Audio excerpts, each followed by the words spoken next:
When I picked up the phone to ask my son Max when his wedding would be, my daughter-in-law Lena looked me right in the eye and said with a chilling smile, "Oh, we already got married yesterday. We only invited special people." The words hit me like a bucket of ice water. Special people.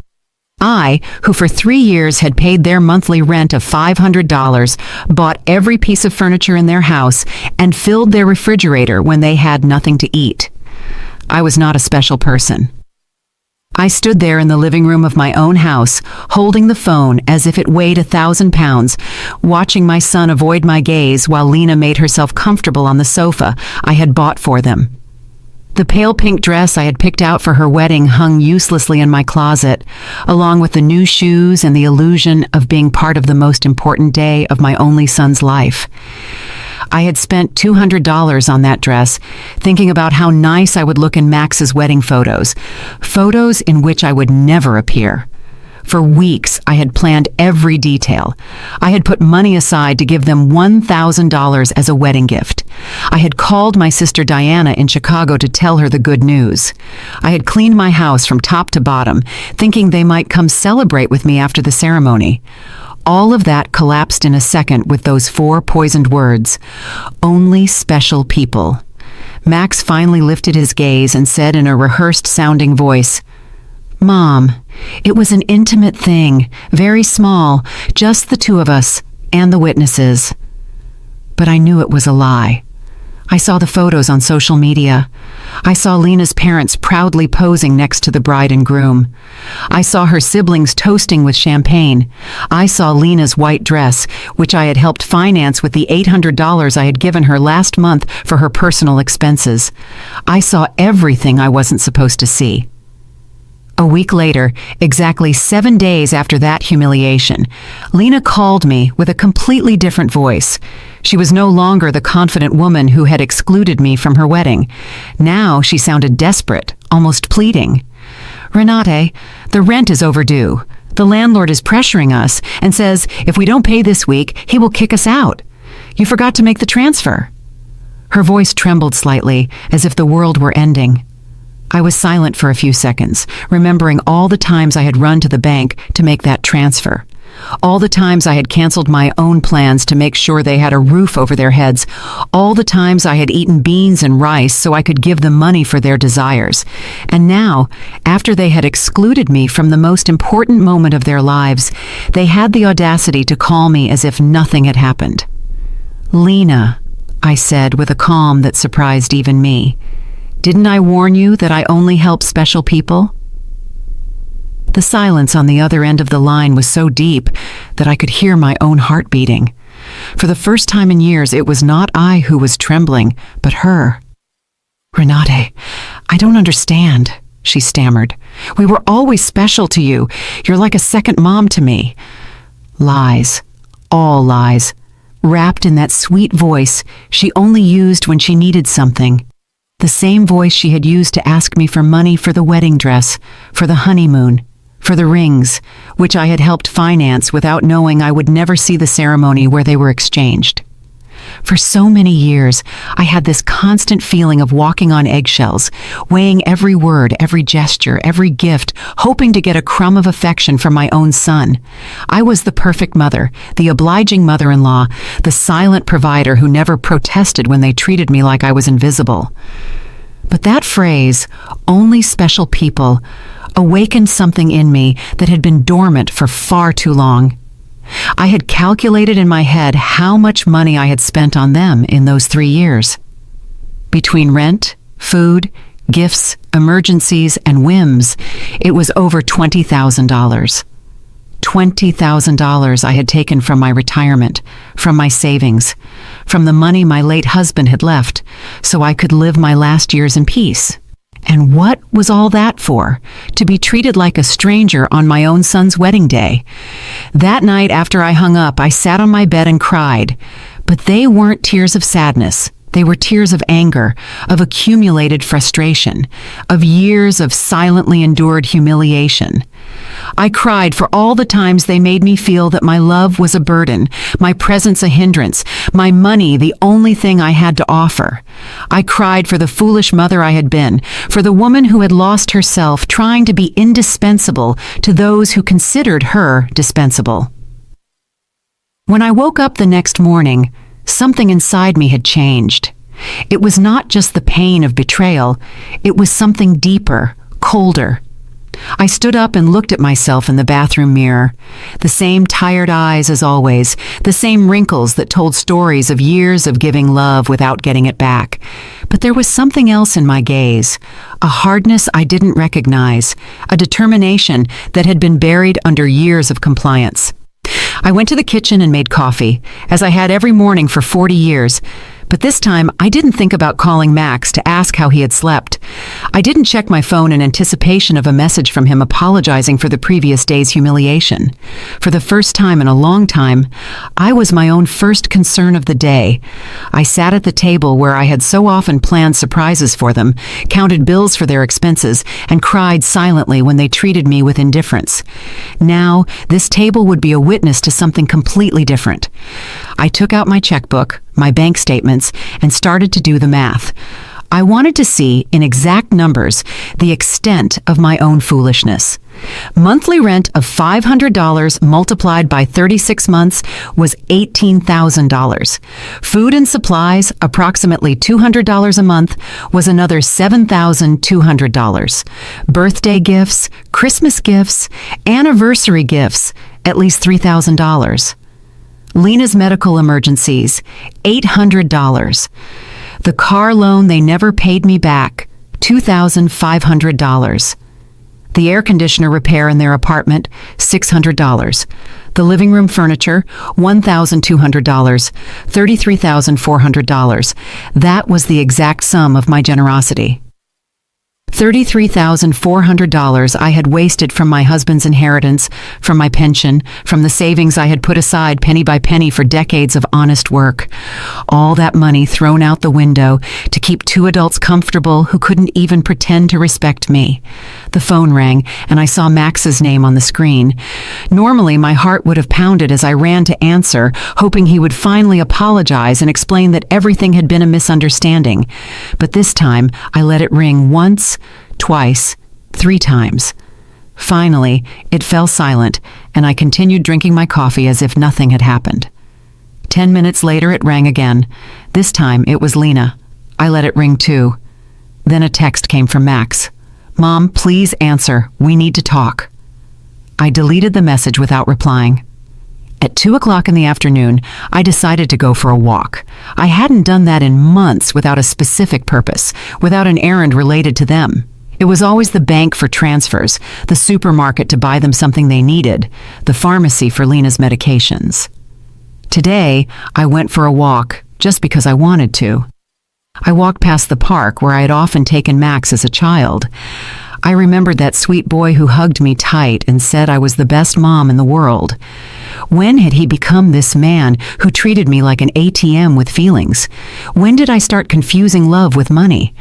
When did I start to believe I had to buy my own son's affection? At the bank where I had so often made automatic transfers, I stopped in front of the door. The branch manager, Mr. Klein, saw me through the glass and waved. I had known him for years. He had processed every one of my transfers to Max and Lena. He had watched my account drain month after month to fill theirs. I went inside and walked directly to his office. "Mr. Klein," I told him, "I need to cancel the automatic transfers I have programmed." He looked at me, surprised. For 3 years, these transfers had been as regular as the sunrise. "Are you sure, Mrs. Richter? Did something happen?" His concern was genuine, more genuine than any interest Max had shown in me in recent months. "What happened is that I finally opened my eyes," I replied. "I want to cancel everything, and I also want information on how to protect my accounts. I don't want anyone else to have access to my money." While Mr. Klein processed the cancellations, my phone didn't stop ringing. Max, Lena, Max again.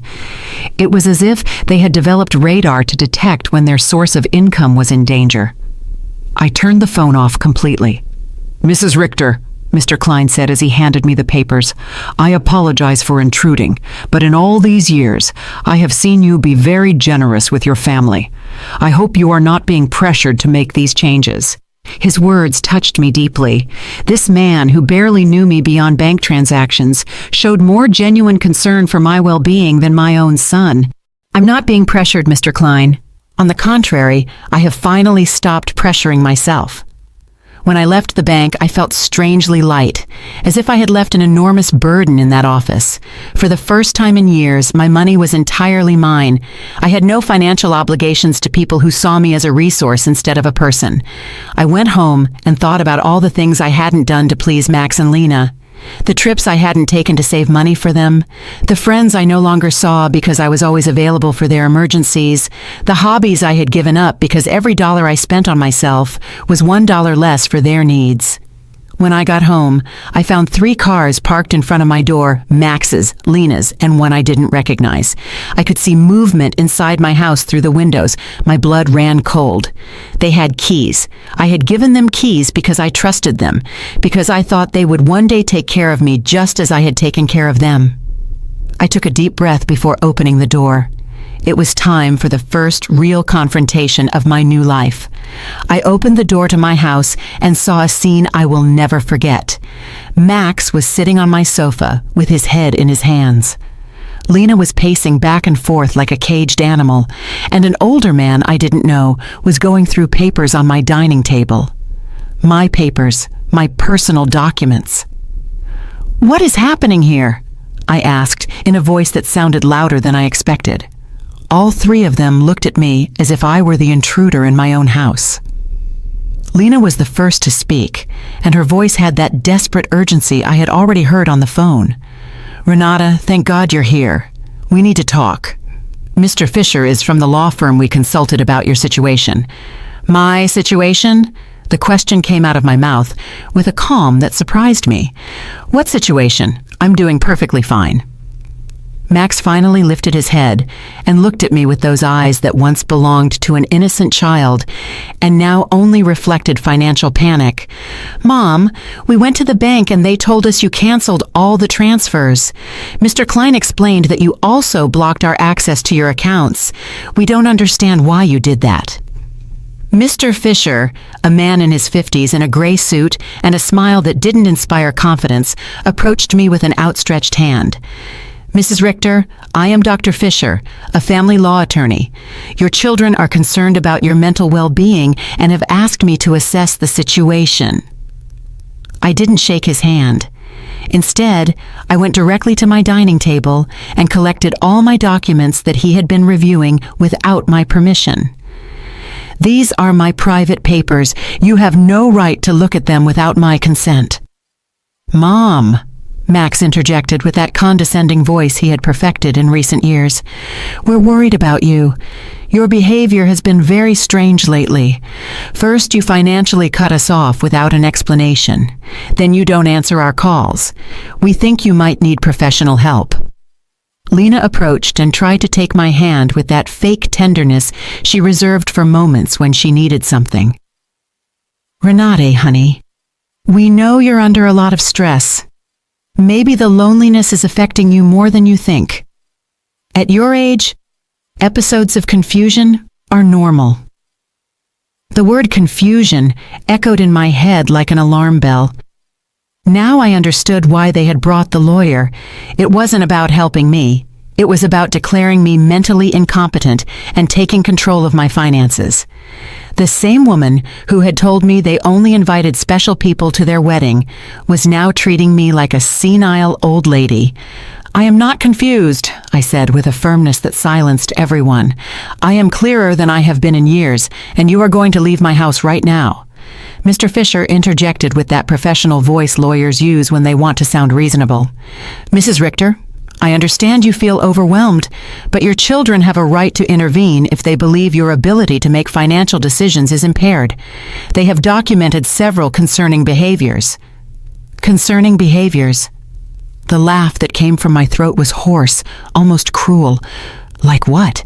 Deciding that my money belongs to me? Deciding to no longer finance the lives of two adults who treat me like trash? Lena jumped up as if I had slapped her. We never treated you badly. You are part of our family. Everything you have will belong to us one day anyway. We are just speeding up the process. There was the naked, unvarnished truth. Everything I had would one day belong to them. In their minds, I was already dead and they were just collecting their inheritance in advance. It didn't matter if I had 70 years or 70 days left. To them, I was just an ATM with legs that had become problematic. Out, I said, pointing to the door. All three of you get out of my house. Max stood up with that angry, childlike face he made when he didn't get his way. Mom, we can't just leave. We have obligations. The rent, the car payments, the credit card you co-signed for. You can't just cut us off from one day to the next. I can't? My voice rose for the first time in the entire conversation. Who says I can't? For years I have paid rent that wasn't even in my name. I filled a refrigerator in a house where I was not welcome. I financed a life that clearly had no place for me. Mr. Fisher took a folder from his briefcase and placed it on my table. Mrs. Richter, we have prepared some documents that could facilitate this transition. A power of attorney that would allow Max and Lena to manage your finances more efficiently. This would just be temporary until you feel better. I took the folder and, without even opening it, threw it directly into the trash can. The only transition that is going to happen here is yours to the front door. Lena started to cry, but they weren't tears of sadness. They were tears of frustration, of contained rage. You can't do this to us, Renate. We were counting on you. We made plans based on your support. We bought things. We took on financial obligations because we knew we could count on you.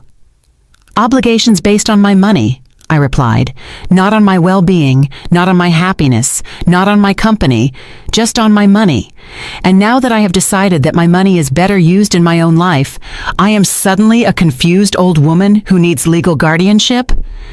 Max tried to approach me, but I took a step back. He was no longer the boy who ran into my arms when he had nightmares. He was a 35-year-old man who saw his mother as an obstacle between himself and a comfortable life financed by others. Mom, we made mistakes, he said in a voice that was supposed to sound remorseful. The wedding was a misunderstanding. Lena was nervous. I was under pressure. We can fix this if you just become reasonable again. Reasonable. The word tasted bitter in my mouth. Being reasonable means continuing to pay for your life while you treat me like a stranger. It means pretending it doesn't hurt to have been excluded from the most important day of my only son's life. Mr. Fisher packed his papers with the efficiency of someone who is used to having proposals rejected. Mrs. Richter, this is not over. Your family has legal options.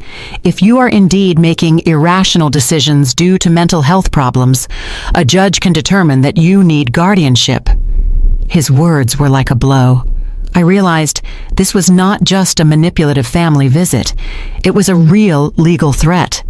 They wanted to declare me incompetent to manage my own affairs. Mr. Fisher, I said, looking him directly in the eyes, I suggest you do your research thoroughly before you threaten a 71-year-old woman who has managed her finances flawlessly for 40 years, who raised her son alone after the death of her husband, who ran a household and worked honorably until retirement, and who until last week financially supported two completely capable adults. Lena stopped crying and looked at me with a coldness that finally showed her true face. This won't stay like this, Renate. We have rights and lawyers too. Perfect, I replied. Hire all the lawyers you want, with your own money, of course, because mine is no longer available to finance your legal tantrums. The three of them walked to the door with the wounded dignity of people who are not used to being told no. Before he went out, Max turned to me one last time. Mom, this is going to end very badly for you. You're going to end up alone, with no one to take care of you when you really need it. Max, I said with deep sadness, but also with crystalline clarity, I am already alone. The difference is that now it's by my own choice, not by your neglect." As I closed the door behind them, I stood in my living room, surrounded by the most beautiful silence I had heard in years. It was the silence of freedom. That night, I couldn't sleep, but not out of sadness or regret, but out of adrenaline from having reclaimed control of my own life. I lay awake in bed, planning my next steps like a general preparing for a battle. If Max and Lena wanted to fight, I would give them a war. But it would be a war I would fight with intelligence, not with emotion.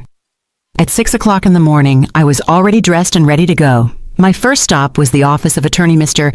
Weber, a man I had met years ago when I was handling my husband's will.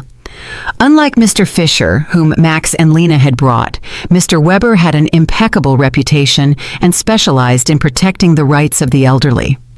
"Mrs. Richter," he told me as I explained the situation, "what your children tried to do yesterday is more common than you think. It's called elder financial abuse, and it's a federal crime. The fact that they entered your house without permission and reviewed your private documents also constitutes a violation." His words both calmed and worried me. They calmed me because they confirmed I wasn't crazy, that what had happened was truly abusive. They worried me because I realized the situation was more serious than I had thought. "We have to document everything," Mr. Weber continued. "Every transfer, every gift, every time they pressured you for money. We will also change your will to protect your assets from future manipulation attempts." We spent 3 hours reviewing my financial records. Mr. Weber whistled when he saw the total sum. $33,400 in 3 years. "Mrs. Richter, with this money, you could have lived comfortably, traveled, and enjoyed your retirement. Instead, you completely financed the lives of 2 adults who didn't even respect you enough to invite you to their wedding." When I left Mr. Weber's office, I had a complete plan. First, I would change all the locks on my house. Second, I would install a security system with cameras to protect myself from future surprise visits. Third, I would open a new bank account at a different bank where they had no contact. And fourth, I would start living the life I had postponed for years. My next stop was the hardware store. The owner, Mr. Summer, had known me for years because I was always buying things to fix Max and Lena's apartment. This time was different. "Mrs. Richter, what brings you here today? Another emergency with your son?" he asked with the familiarity of a person who had silently witnessed my wasted generosity. "No, Mr. Summer. This time it's for my own house. I need to change all the locks, and I want them to be of the best quality." He looked at me, surprised, but asked no questions. While I was choosing the locks, his son Ethan, who installed security systems, came by. It was Providence in action. "Ethan," I told him, "I also need to install surveillance cameras, the complete system. The price is not an issue." While they were preparing everything for the installation the next day, I received a call from an unknown number. It was Lena calling from someone else's phone because I had blocked her number after the previous day's confrontation. "Renate, it's Lena. Please don't hang up. We need to talk like civilized adults." "Speak," I said dryly. "Listen, I understand you're upset about the wedding. It was a mistake. Max and I have talked about it, and we want to make it up to you. How about we have a special dinner to celebrate our wedding with you? We can do it at your house, cook together like we used to." The manipulation in her words was so obvious that I almost had to laugh. "Lena, how much rent do you owe exactly?" The silence on the other end confirmed that I had hit a nerve. Well, it's 2 months, $1,000 total. But I'm not just calling for that, Renate. We really miss you in our lives." "Do you miss me or my money?" I asked directly. "Both," she replied with a surprising honesty. "Renate, I won't lie to you.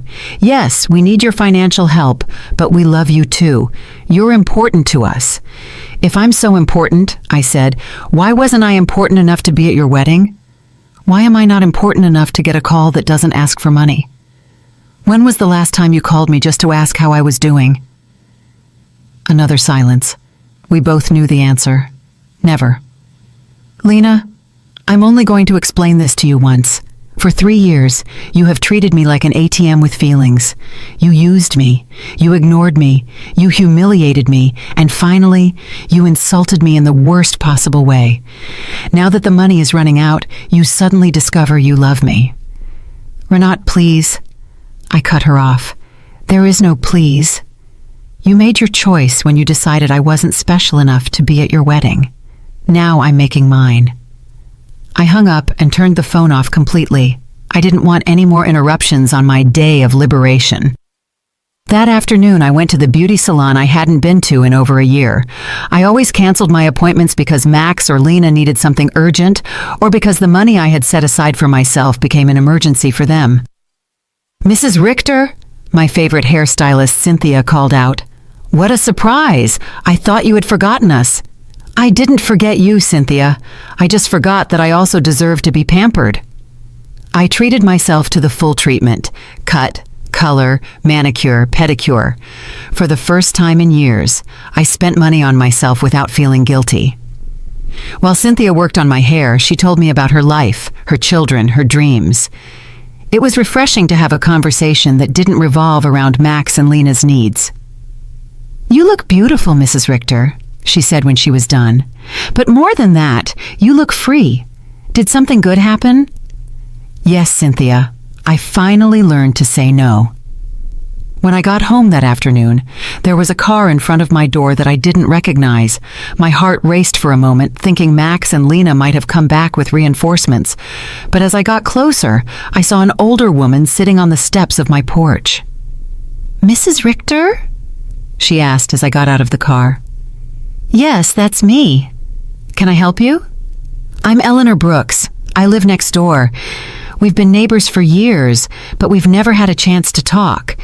Yesterday I heard very loud voices in your house, and I got worried. Is everything okay?" Her sincere concern touched me deeply. Here was a stranger who showed more interest in my well-being than my own son. "Come in, Mrs. Brooks. I'll make you a coffee, and I'll tell you a story you won't believe."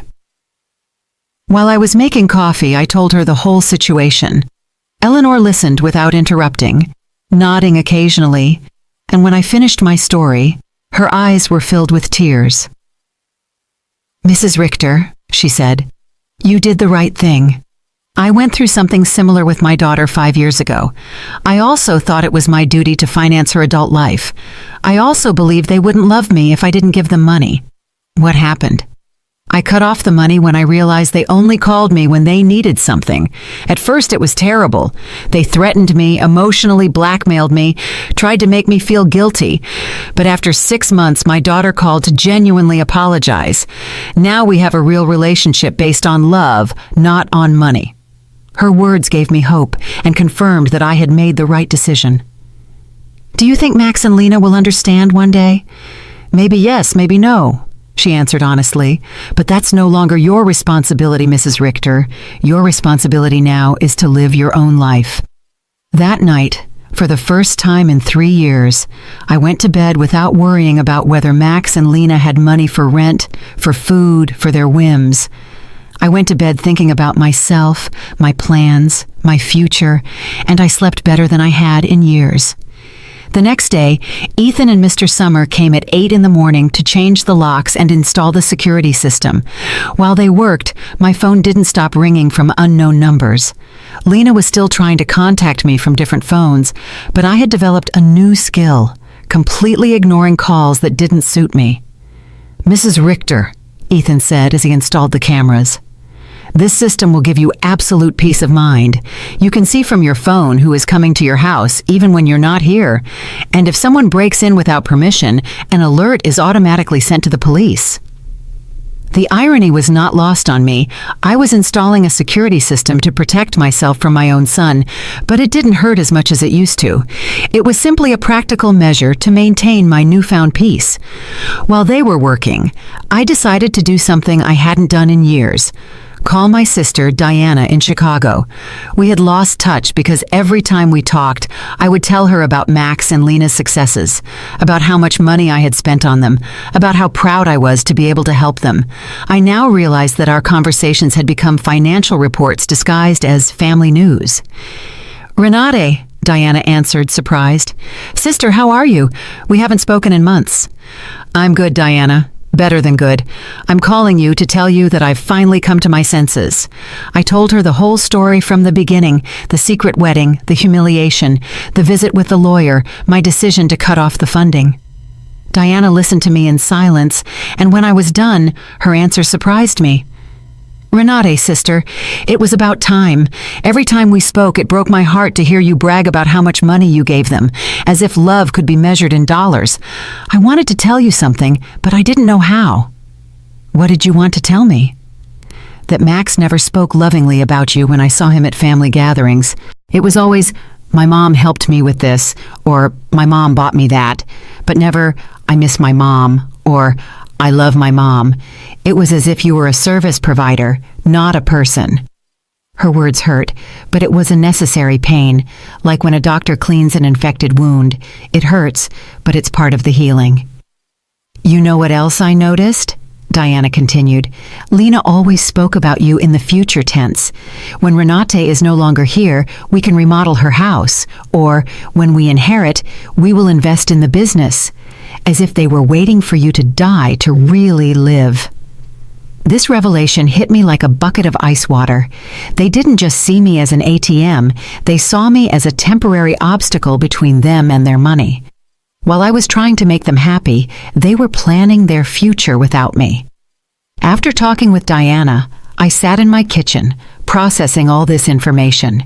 Years of marriage to a man who truly loved me, 35 years of raising my son alone after my husband's death, and 3 years of financing 2 adults who saw me as a $100,000 obstacle. The doorbell rang, and on the new cameras, I saw it was Eleanor, with a mug in her hands. I opened the door, and she handed me a fresh brewed coffee. "I thought you might need some company after everything you told me yesterday," she said, with that sincere smile I had already come to appreciate. We sat in my living room, and Eleanor told me more details from her own experience.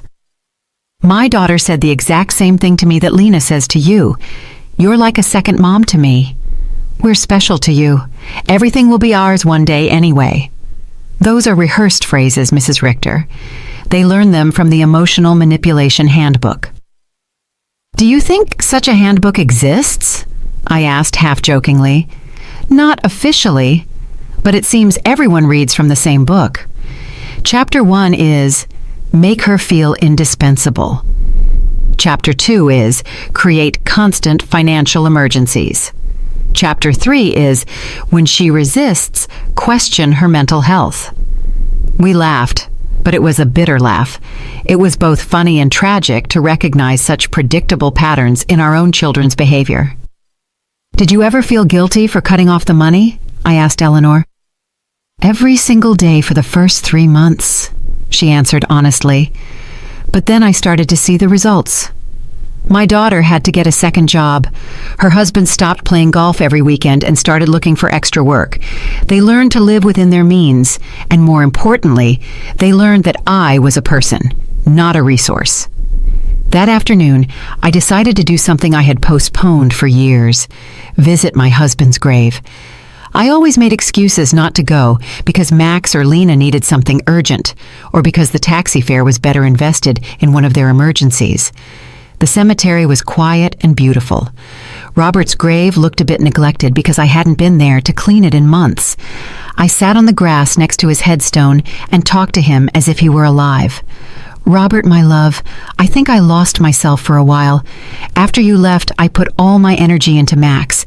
I wanted to be the best mother in the world, thinking somehow he would grow up without a father.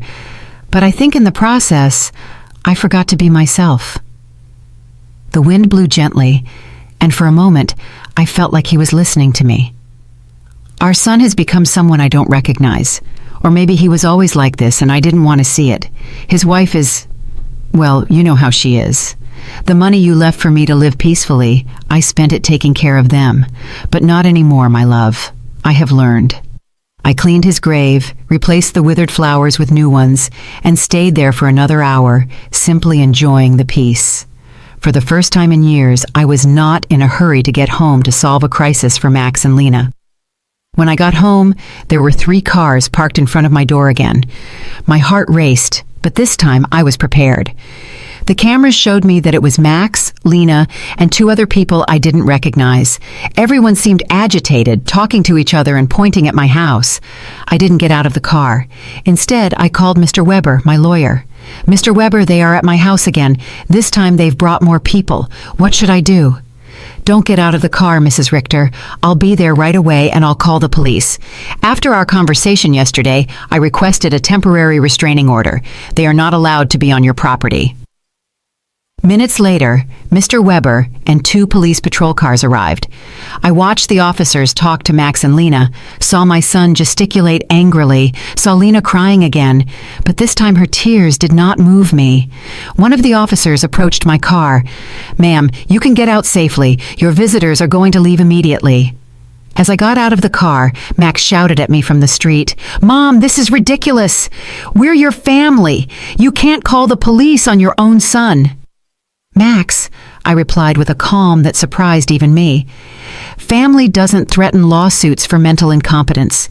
Family doesn't break into people's homes without permission. Family doesn't treat their mothers like ATMs. Lena screamed from across the street, "You're going to pay us everything you owe us. We have bills you co-signed for. You can't just abandon us like this," Mr. Weber interjected. "Mrs. Brooks, any future communication must be through my office, and I suggest you consult with an attorney before making collection threats, because my client has full documentation of all the payments she voluntarily made for 3 years." I watched them drive away in their cars, defeated but not giving up. I knew this wasn't over, but for the first time in this situation, I felt confident. I had professional help. I had emotional support from Eleanor. And more importantly, I had mental clarity about what was right and what was wrong. That night, Eleanor invited me to her house for dinner. I met her daughter who was visiting, and I was able to see with my own eyes what a healthy family relationship looked like. They spoke respectfully to each other, asked sincerely about